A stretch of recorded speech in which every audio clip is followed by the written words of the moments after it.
Hi, everyone. Welcome to American University.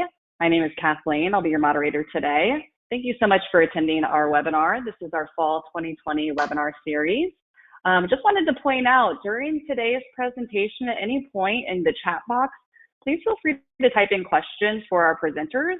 We'll ask questions probably towards the end of the presentation, but we'd love to have that dialogue going. So please, at any point when you have questions, type it in the chat box and we'll present this to our presenters. But to kick things off, I'm going to pass things over to Professor Bev Peters. Thanks, Professor. Oh, thanks, Kat, very much. Welcome, everyone, to American University's 2020-2021 webinar series.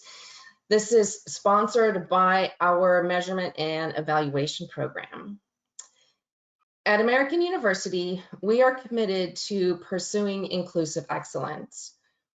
One of our practices, shared from our Indigenous and Native communities, is to offer a land acknowledgement at the beginning of our meetings and events. The goal is to build our mindfulness of the historical processes in which we all still participate. American University is founded on the unceded land of the Nacotchtank, Anacostia, and Piscataway peoples. I ask you to join me in acknowledging these communities, their elders, both past and present, as well as future generations.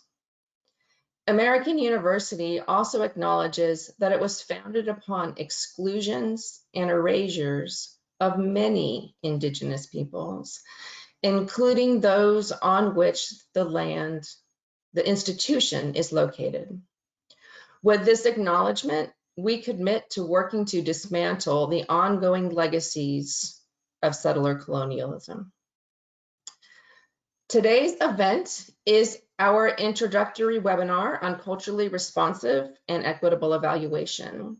This is the first webinar in our series on this topic. Our aim today is to explore culturally responsive and equitable evaluation in general. The panel will not go into depth on operationalizing culturally responsive and equitable evaluation or delve into different approaches. Today's webinar will help us set the framework for additional webinars in the series.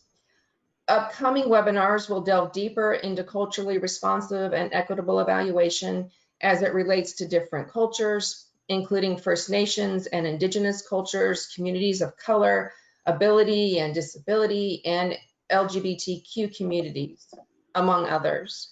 As the webinar series progresses, we will explore additional topics. Before I introduce our speakers, we would like to hear where you are all coming, where you're joining us from. So if you'd like, perhaps write in the chat box where you are joining us from, and Kat will read a few of them out.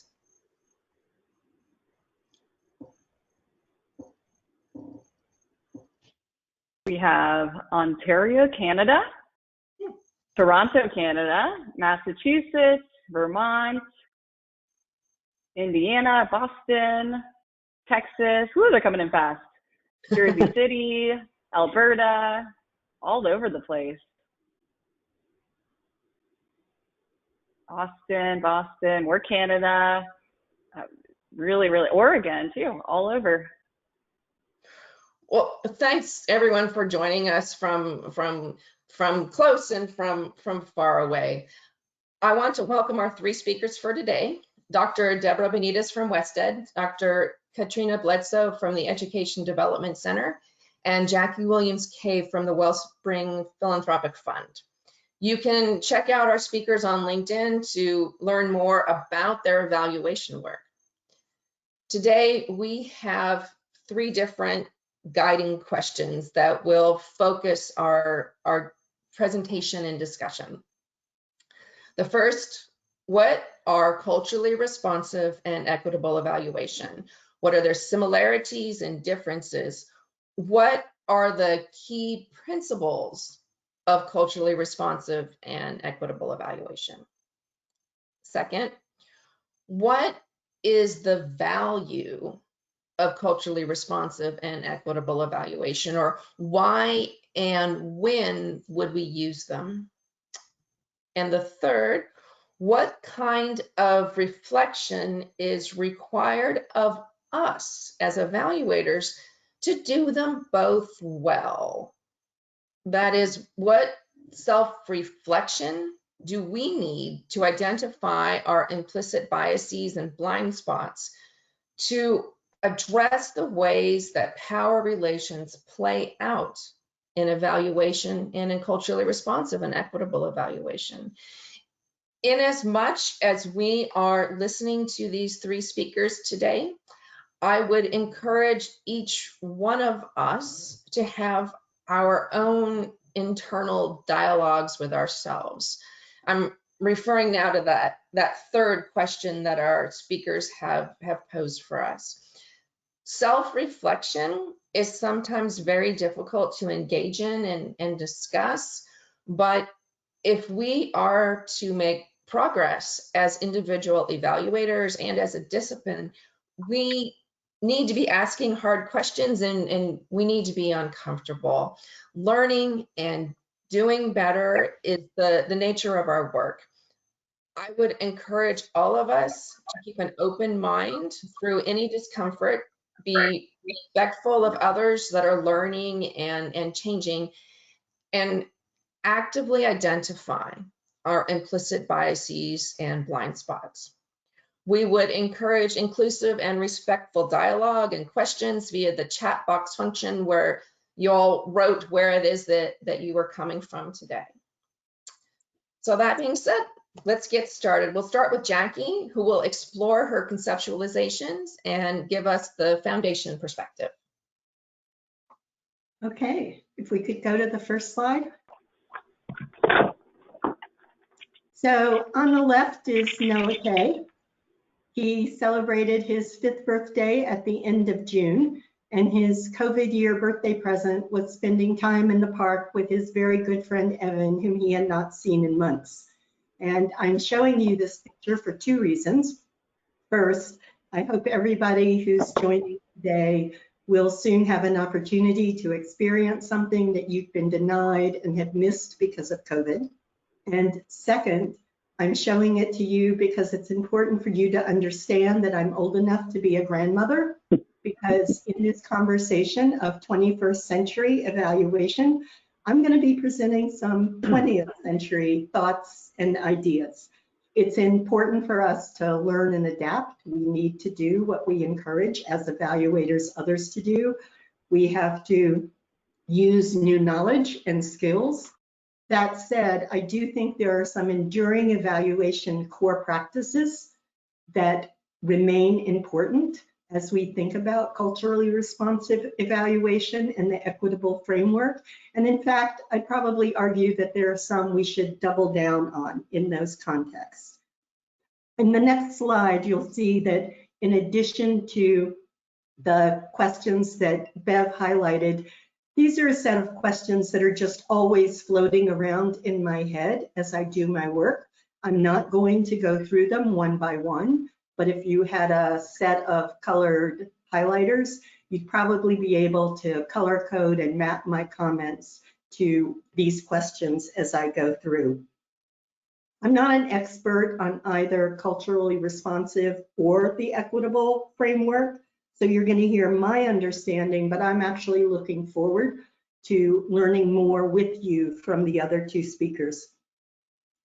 For me, culturally responsive evaluation has at its core being aware of the shared values, beliefs, customs, and behaviors in the context of where an evaluation takes place. So in the most straightforward example, I've been involved in evaluation work in all regions of the United States: Bermuda, the Republic of Ireland, Uganda, Tanzania, South Africa, and Vietnam.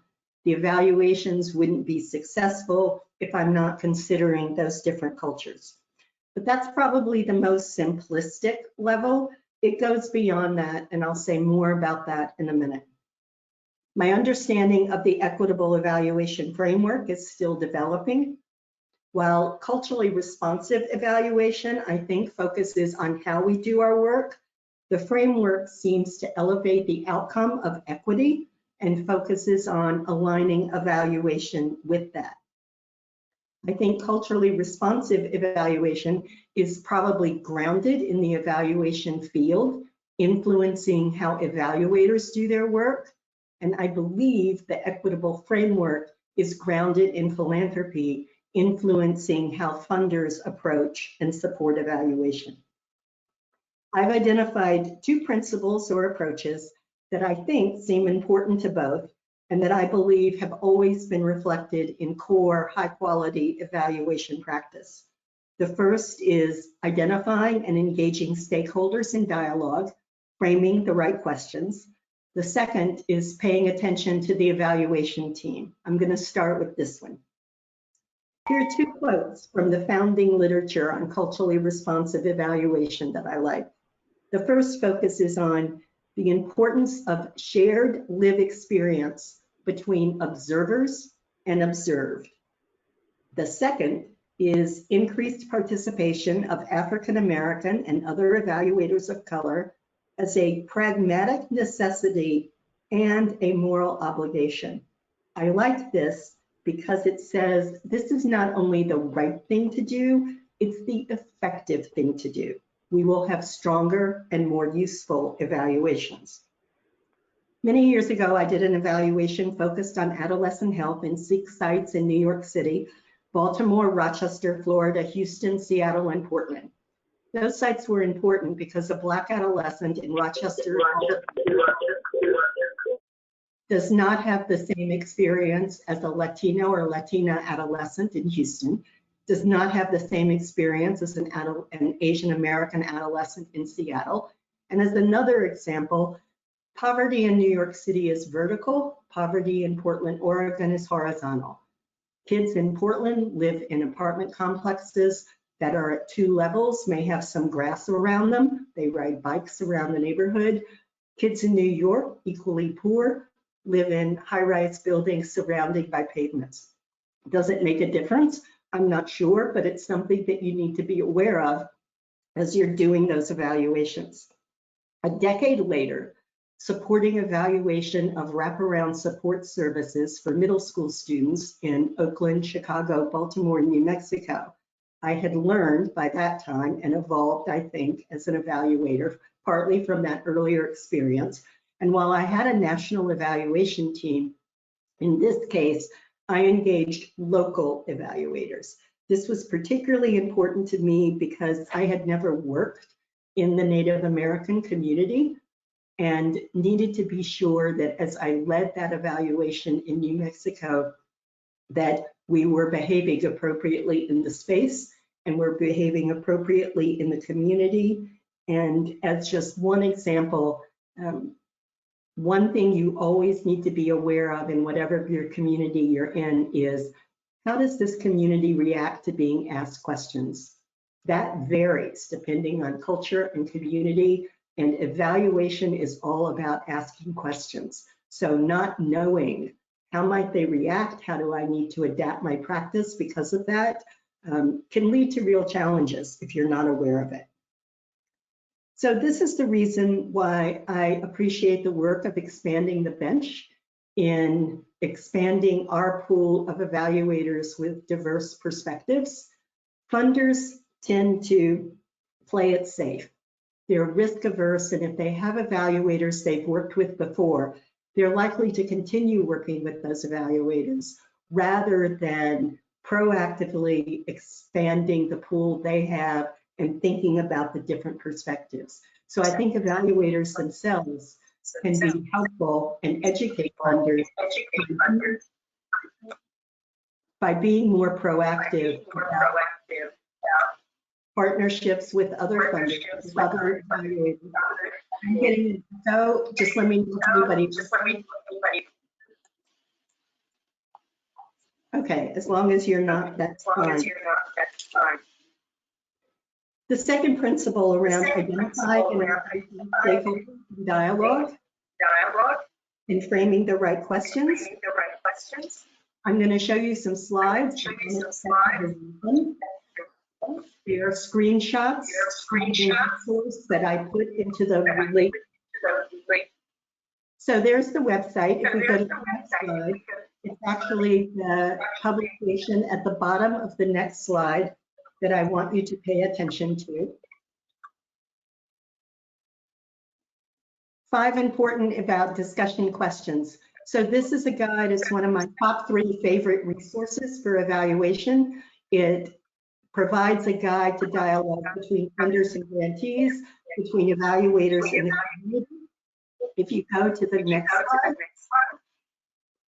you'll see that the first question is, what are we trying to learn? Then, how can we help each other learn? And is evaluation the right approach? Did the slides come through?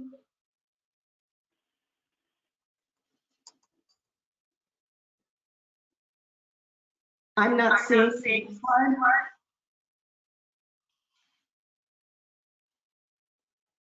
There we go. There we go.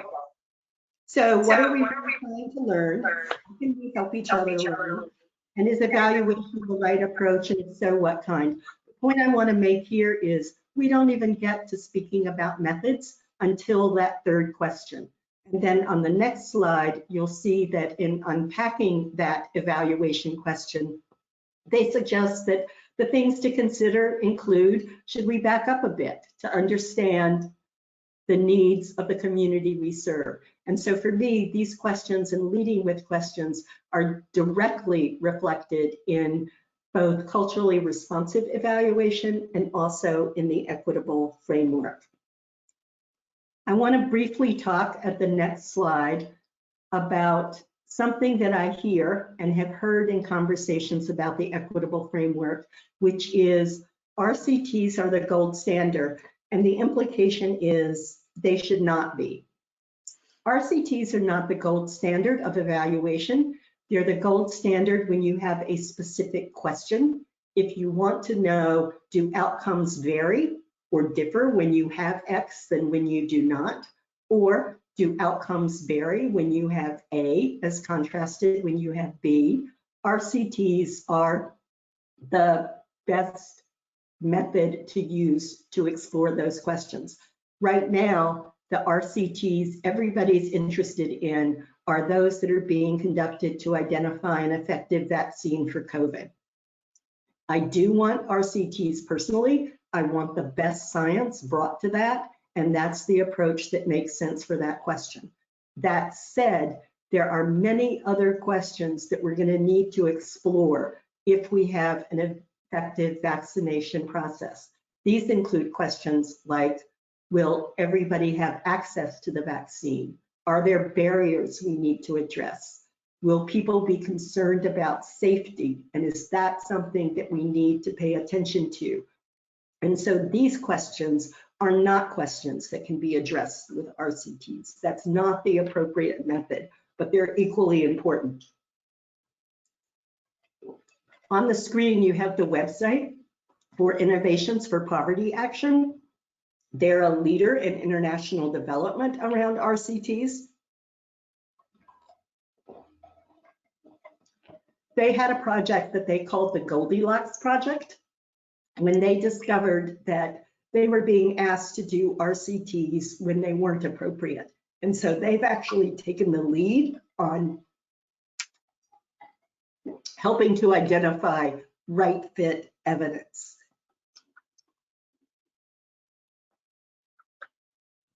So the next and final slide, another set of questions that specifically relate to how can you improve the dialogue with funders. And the number one way, as an example, the number one way in my book that funders make grantees crazy is by asking for 4-year outcomes with 1-year grants. And so time frame is really important, I think, with both culturally responsive evaluation and the equitable framework, because those evaluation approaches and principles are focused on social change that takes time. And so helping funders understand what can be learned within this time frame and what can't be learned is something that I think is a really important question for evaluators to help funders become aware of and to help grantees ask. So takeaways and what evaluators can do: engage stakeholders in dialogue, leading with questions, not methods, have a toolbox with a range of methods to match once the question is clear, pay attention to the composition of the evaluation team, and evaluators can help by create a question bank that you can draw on in various situations. Be more proactive about proposing partnerships, including other evaluators, to ensure that perspectives are included that will make the evaluation more effective and useful in terms of both process and analysis. And finally, practice helping grantees engage in dialogue with funders more proactively. I'll stop there. Thank you. Thanks very much, Jackie. Two quick things coming in. Some of the people online are wondering where they can find these documents. So on the registration form, there's links to the Taylor Newberry Learning Organization website that I showed you. There's also a link to a blog that I wrote about the qualitative RCT debate. So I assume everybody has access to those? Right. Yeah, it's on the registration form where you signed up for the webinar. There's those links at the bottom. So thanks for reminding us of that. And one question that came through, and you've really addressed this, but I thought I'd ask it anyway. How do we teach up on this? How do we convince our funders that culturally responsive and equitable evaluation is important? Is there any particular language that we should use? So I understand the power dynamic. I'm sitting on one side of it.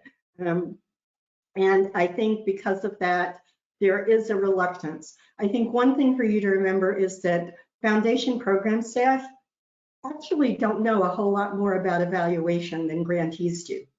And that's one of the barriers to the dialogue, because the foundation staff aren't completely secure in, are they asking the right questions? Are they using the right approach? So I think that absolutely look at the question banks in this guide.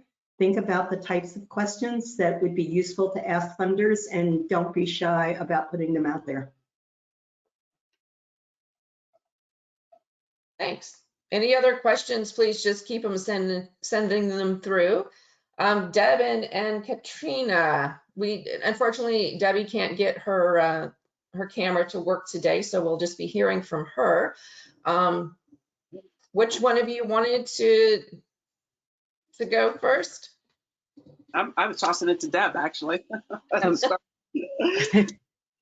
Well, for introductions or with the questions? You can. We did a little bit of an introduction at the beginning. We've got Dr. Debra Benitez and Dr. Katrina Bledsoe here. What Jackie, about the was from the funder side. Now we've got two evaluators talking about the culturally responsive and equitable evaluation. I think Pat, if we could go back to the question slide.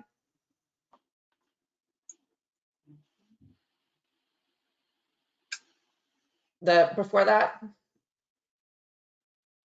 the question, there you go. Yeah. Okay, sorry, that's it. I thought I missed something. So I think Jackie's talked a bit about the principles. I think Katrina has. I'd love for her to speak on those as well. Katrina, do you want to jump in on the key principles? Your work has been. Yeah, I'll say a couple of words so we can toggle back and forth. Jackie, I really appreciate your comments on the understanding, and I agree with what you said as well. I think one of the things that to understand, certainly about culturally responsive evaluation, because I think over the years it's been a while, it's been around for a little bit of time, but I think over the years it kind of gets sort of boiled down to a few. So I was really happy to hear that your understanding was broader on that, because that really helps. But I think it's important for folks to know that it is a holistic framework that centers culture and context and evaluation. And it really is about the sort of like the historical things, and anybody who knows me well knows that I like to sort of ground things in the history of things, is that it really was an understanding about decolonization and understanding indigenous positions and epistemologies and frameworks. So it was there. And then also understanding critical theories and epistemologies about race. And then it was also grounded in the agenda and the advocacy theory. So it's about being an advocacy and having those spaces, having an understanding of power, privilege, and biases that might come in there. So even with the equitable evaluation framework, you can see, and I sort of want to do a shout out to culturally responsive Indigenous evaluation, especially for my colleagues and mentors who have worked in that area.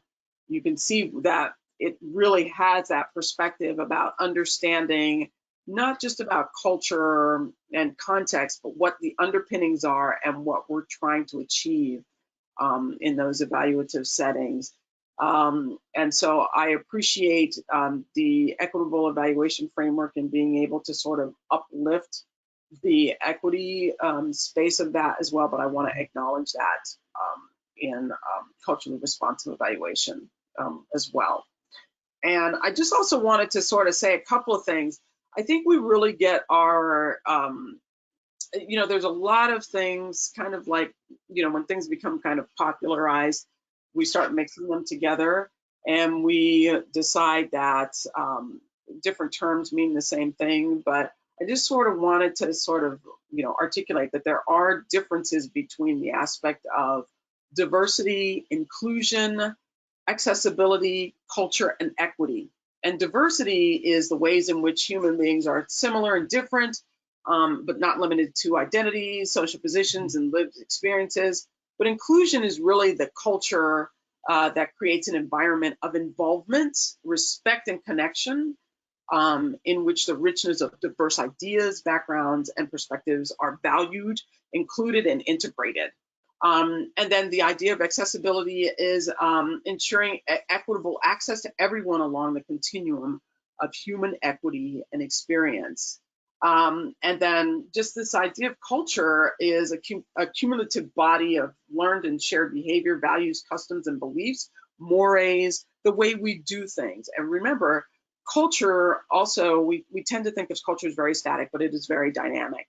And then finally, this equity aspect is this fair access to resources that advance social justice by allowing full participation in society and self-determination in meeting fundamental needs. This requires really addressing structural and historical barriers and systems of oppression. And the thing about equity that folks really have to understand, we achieve equity when one's background, their social standing, where they come from, and their immigrant status and additional aspects are not determinants of how they will succeed and how they will participate in a civil society. So I'll just leave that right there. Deb, did you want to say a couple of words additional? I know you have some other thoughts as well. Yes, so I completely agree with you, Katrina. And I think one of the things that we were talking about as we got together to discuss what we felt the differences were between the two is I view the equity evaluations as they are the framework. I think that, that we've got equity dimensions. It includes complex social processes that we use to evaluate.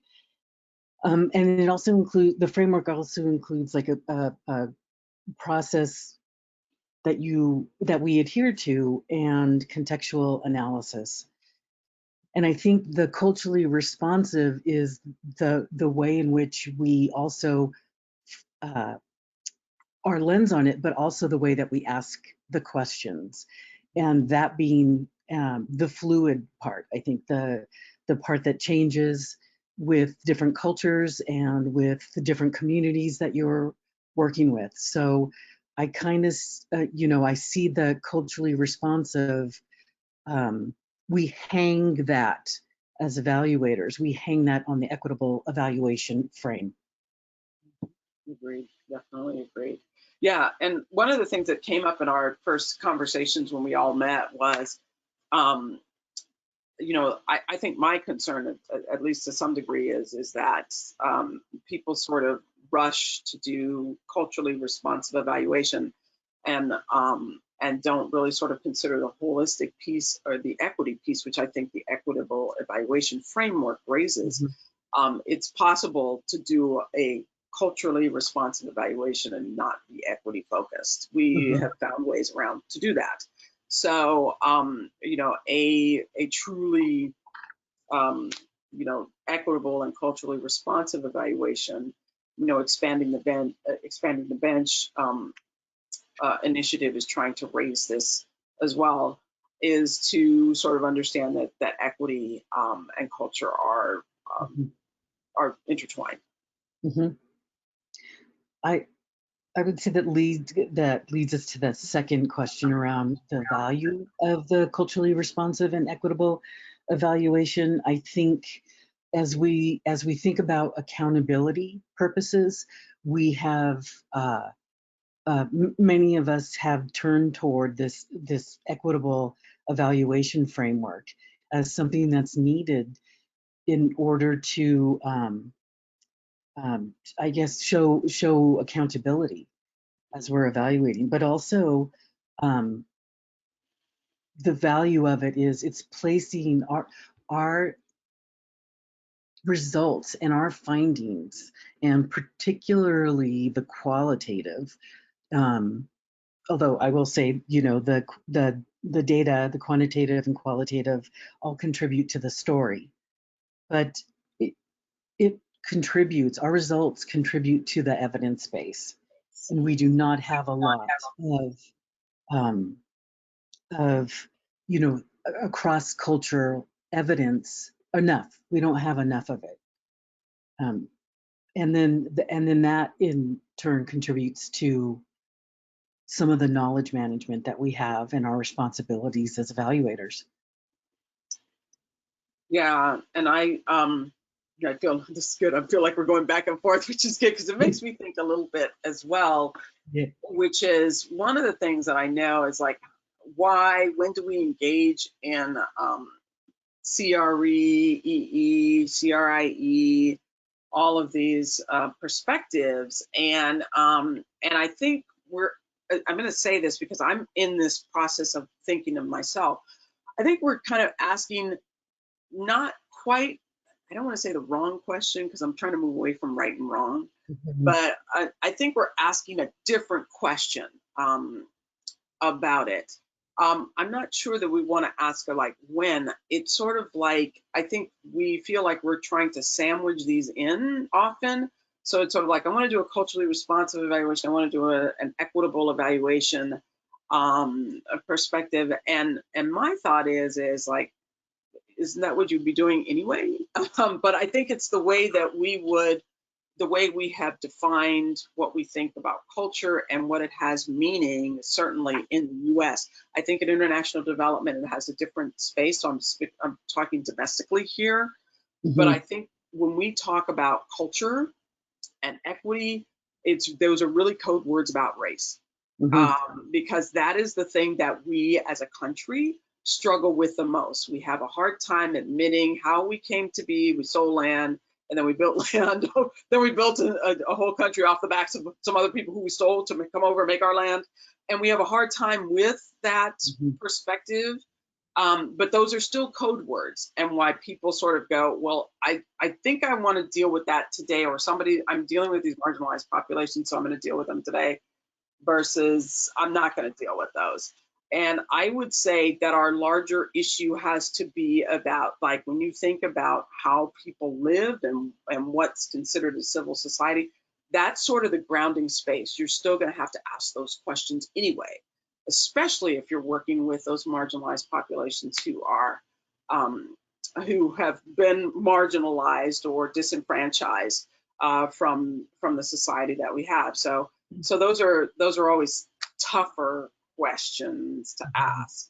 So yeah, I like I said, I'm learning every day.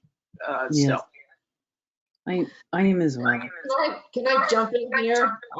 Yeah. I have to say I am overwhelmed by the number of questions that are coming in, and I'm trying to organize them. So there's questions around understanding what that evaluation would look like if it were culturally responsive but not equitable. So can you talk a little bit about that? There's 3 different questions in 3 different topic areas. So that would be the first one, to be around understanding what that evaluation looks like if it's culturally responsive but not equitable. Deb, I'm gonna toss it to you because I know we've had some conversations on that. Yes. So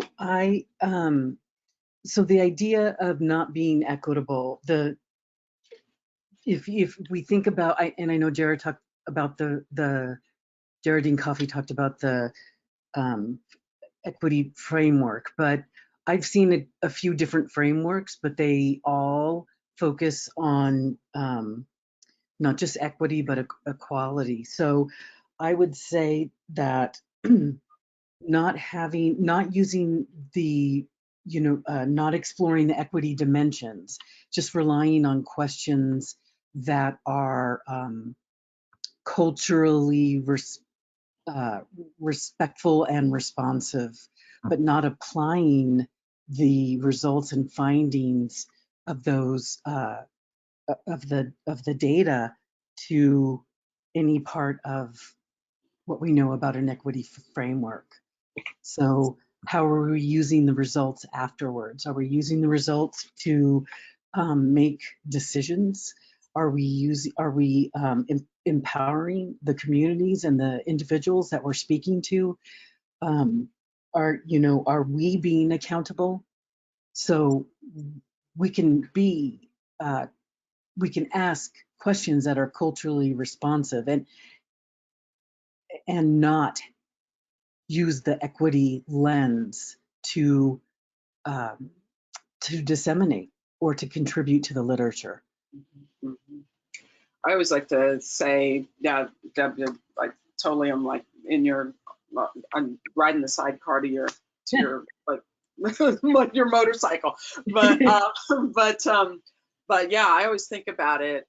A thought in my head is we often talk about like test scores and things of that nature, and I always say test scores rise. When test scores rise, they usually rise for everyone.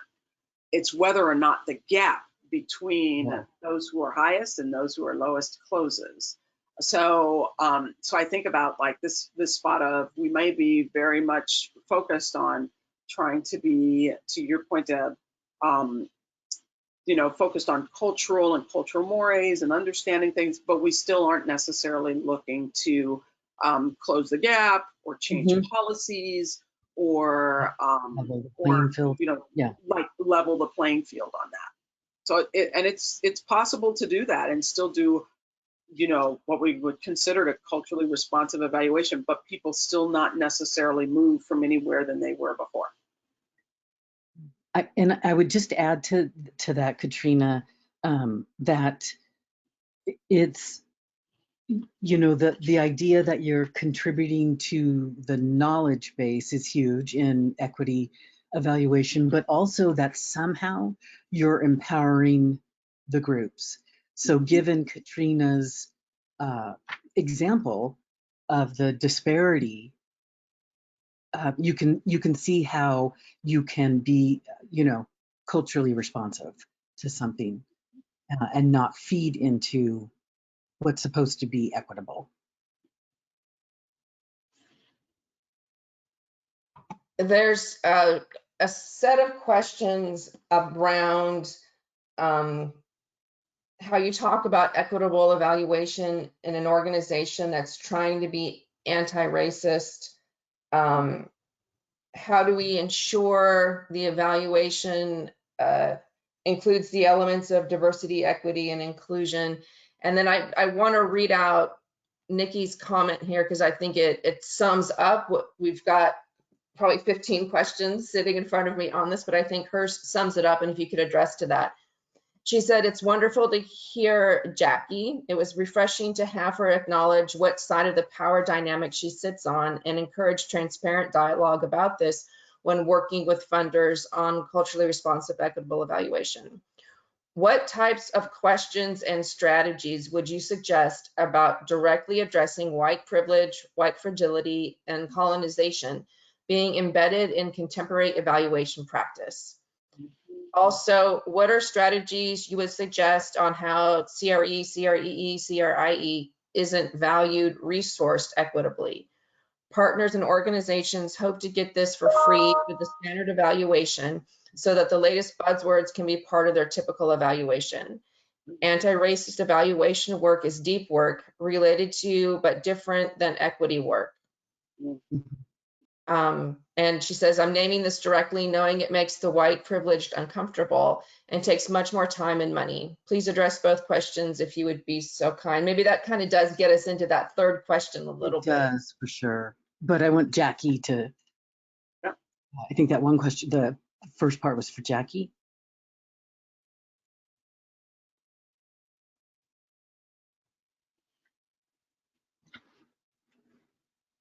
So one thing I would say more broadly, but that I think is related to the question, is evaluators, and all of you who are joining today are evaluators, are probably familiar with this at some point in your career. Evaluation tends to take the fall when the issue is actually with strategy or program. That when something isn't shown to be effective or working the way people hope it will, there is a tendency to say, well, you did it wrong. And so one thing I want to point out here, it's important for us to talk about evaluation, but in terms of how we address anti-racism, colonialism, all of these others critically important issues, we really do need, I think, to start with the strategies and the programs that are being evaluated. And evaluation can be a tool in helping to elevate issues and raise them.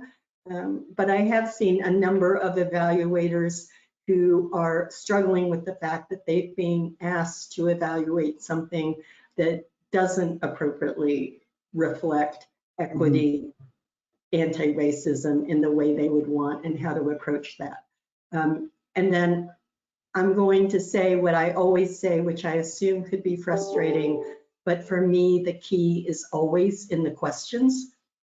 And so to the extent that evaluators shift the questions they bring to the table, don't start the conversation with, well, do you think we should do a survey, a pre-test or a post-test?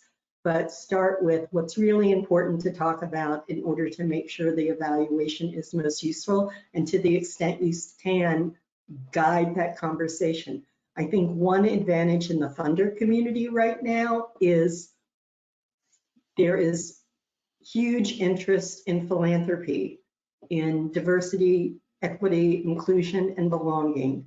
And funders are being fairly transparent in a way they aren't always, and honest in how much they have to learn and an openness to learning. So I actually do think there's a moment here that has not always been the case in that power dynamic, where funders are open to hearing from others. Yeah, and thanks, Nikki. I appreciate that comment as well. It's one of those things where I feel like the pandemic is a really interesting space to, we go about our lives, we're doing things, but there's always a space to start trying to self-reflect and have to self-reflect, which is why I think there's such unrest, and now sort of elevating things where people are sort of like, I think maybe I should be thinking about things. there's a level of self-reflection that I would like to think that funders do. I think my fear, and probably I would say, Nikki, I know that you probably would think that as well, is this just a moment in time, or is this the way that we do things now? And I sometimes worry that this is just a moment in time, because we're really talking about trying to dismantle a framework that has been disproportionately, for a really small a small group of people. Think of it like a pyramid. At the pyramid, there's a little tiny piece that sits on the top of a lot of other things. So we're really trying to rethink that perspective and it's as been well. systematized. Yeah, Katrina? yeah, you're great, Deb. Yeah, Deb, speak to it. Oh, I was just going to add that I think what you're saying and what I hear Jackie saying also is, within those questions, they require us to reflect on who we are as evaluators. So we have to be able to acknowledge some of our, well, not some, we have to be able to acknowledge our blind spots and our areas around implicit bias, so that the questions that we are asking are as pertinent as possible to being culturally responsive and leading to equitable evaluation. Yeah. Yeah, and I think this, the other aspect to that as well, just not the questions and where funders, I think, are going with this. What I hear you saying, Jackie, is that I think people, and Jared brings this up, as like system 1 and system 2 of where we're being. And where system 1 is sort of like what we're comfortable with, and system 2 requires the hard work and more time. And I think what I would like to see, and I feel like I am seeing from funders, is more time to think through the work, ask the kinds of questions that might be harder questions, such as, who has the power? Who's been in charge? I think I was once fired from an evaluation for basically sort of coming to the aha in the middle of the conversation about like, oh, so the program isn't for them, it's actually for you, so that you'll feel more comfortable. Okay, now we know where we're going, and that ended the conversation. But I think we have to be much more deliberate in our questions that we ask, and ask some of those questions that have to do with equity. That doesn't always go well with all funders, and I feel like I'm lucky at the point in my career where I can say, then that's probably not a funder I want to work with in that space, particularly if that's something that's meaningful for you. There's a whole, can I just interject? There's a whole set of questions around the nature of the evaluator's relationship with the evaluand, and around power and structure, and using evaluation to change this. I think, 3 or 4 questions that, if it's about trying to understand the power dynamic, and it's not just a matter of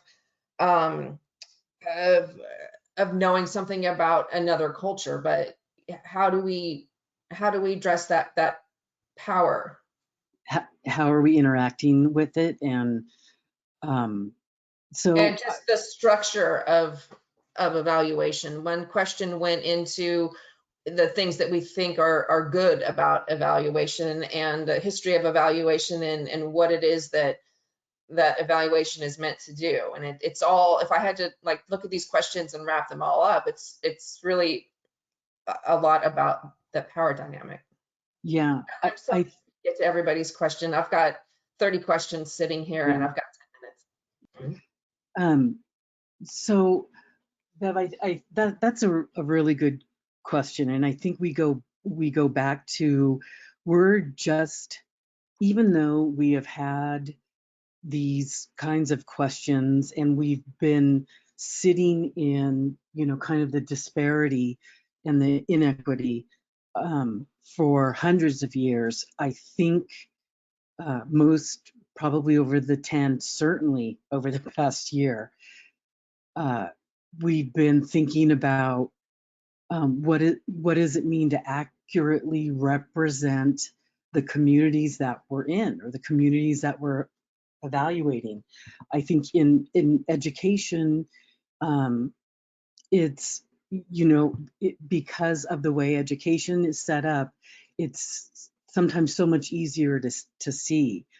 But I think one ways of directly responding to that question, one way to look at it is, and to Katrina's point, is who is benefiting from this? What outcomes are you setting up at the end, and who will benefit from it? Because a lot of times it's typically those in power who are benefiting from this. And we have, as evaluators, have to make sure that we are placing more emphasis on the outcomes of these various cultures, because it really should be for them. And the other thing that I want to say is years and years ago, I was doing employment for, working in an employment agency for youth with disabilities. And one part of my role was to work with employers so that the youth could become meaningfully employed. And this was in the 90s. So at the time, how we approached it was, well, we'd go to employers and they'd ask, why should I do this? It could negatively impact my business or my labor. And we would say there's a tax write-off. But in our heads, we knew it was because it's the right thing to do, because we wanted everyone to have meaningful employment and representation in the city. And so I think about that a lot, and it has shaped me, because I don't say, I don't approach it from you'll get a tax break any longer. These equity issues and cultural issues are because this is who we are now. And if we want to, as evaluators or researchers, although we can't measure life, we can capture snapshots of it. And we know more now about what our snapshot looks like. We should be contributing to learning and organizational processes and breaking down these systemic biases and inequities. Yeah, I'll just sort of piggyback on Deb's comment. I think this is who we are as evaluators. I think for a long time, evaluators spent a lot of time working and focusing on the evaluand, whatever it was, the program, which is sort of a takeoff of sort of like, traditional social science research, which is a takeoff of traditional medical model research. Yeah. And we have sort of said that we're not part of that we provide the data, people will make the right right decisions based on that. But I think what we're finding is this is what evaluators do now. And I think the things that evaluators are thinking of now in the process are not just the questions and the methods, but how best to articulate the stories, and how to be partners with communities. Because as evaluators, we like to tend to go, oh no, we don't have much power because we're we're beholden to the funder, which is somewhat true, but at the same time, you still have a power of how you're going to define it, and the funder looks at it and says, okay, I agree with that.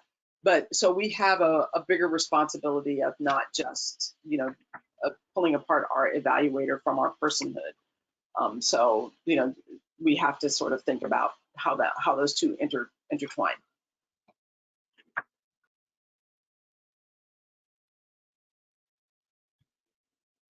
A set of questions around identifying blind spots. How do you go about being self-reflective and identifying what your blind spots are?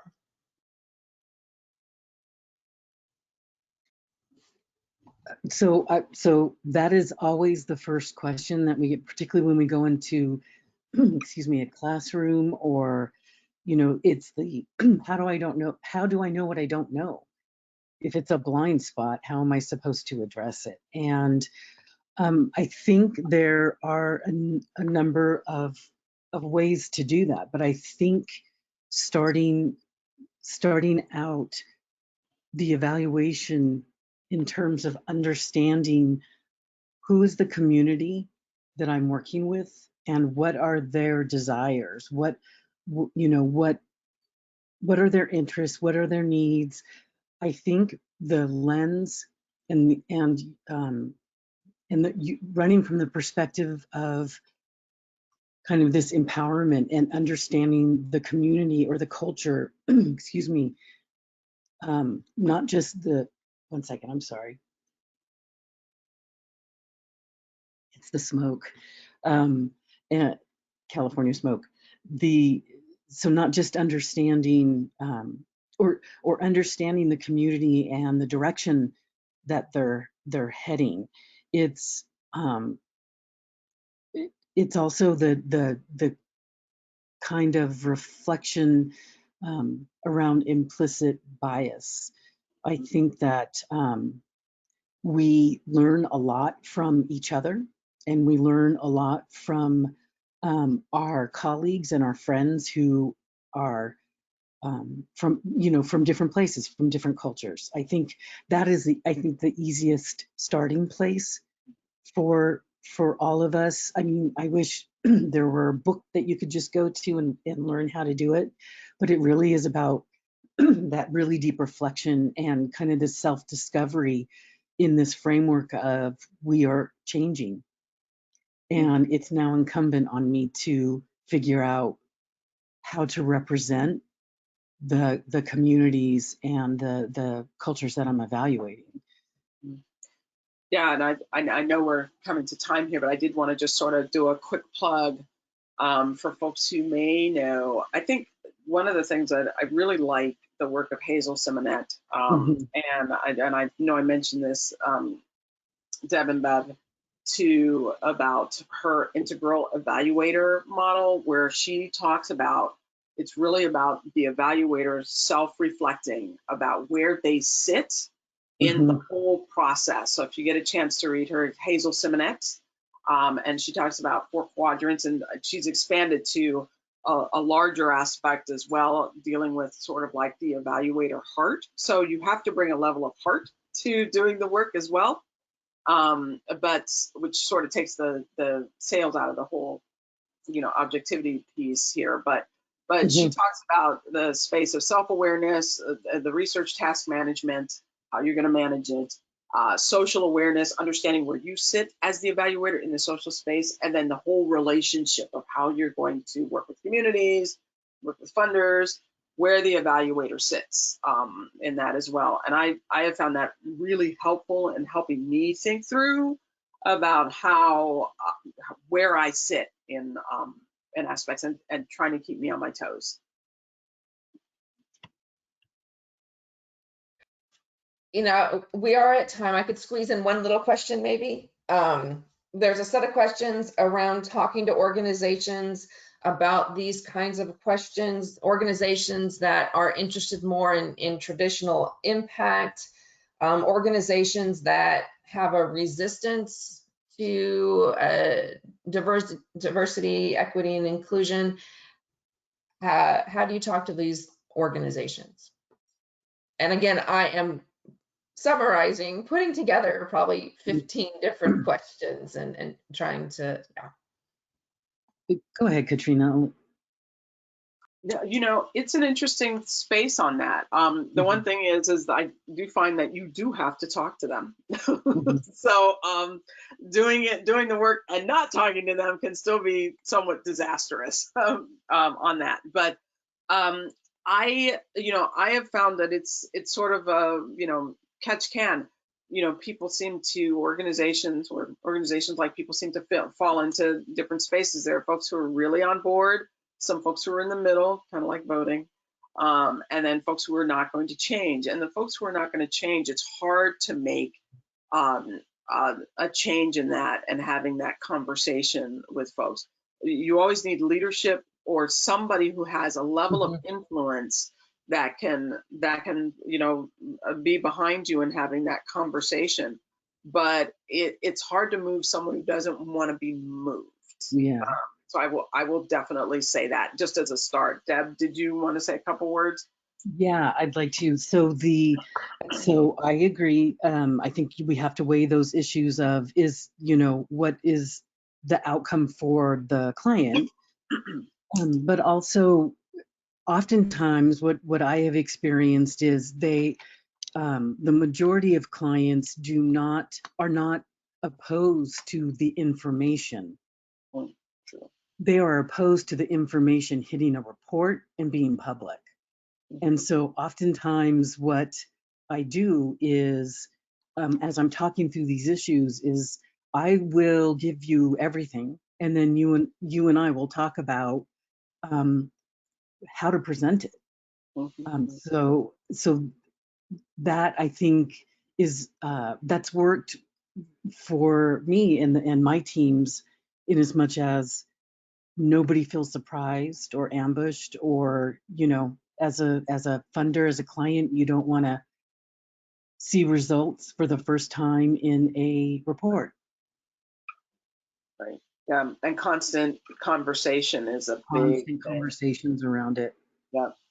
Absolutely. Well, we are at time. I think we could go on for another couple of hours.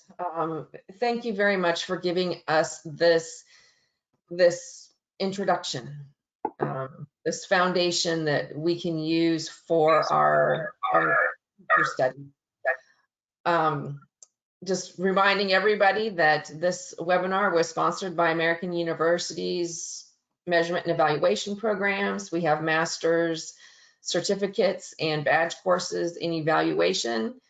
Connect with us on social media to get more information about upcoming webinars and different programs. Thank you very much, Jackie, Devin, and Katrina, for joining us today and leading us on this really important conversation. Thanks, Bev, and everyone. It was a pleasure. Thanks, everyone. Thank you.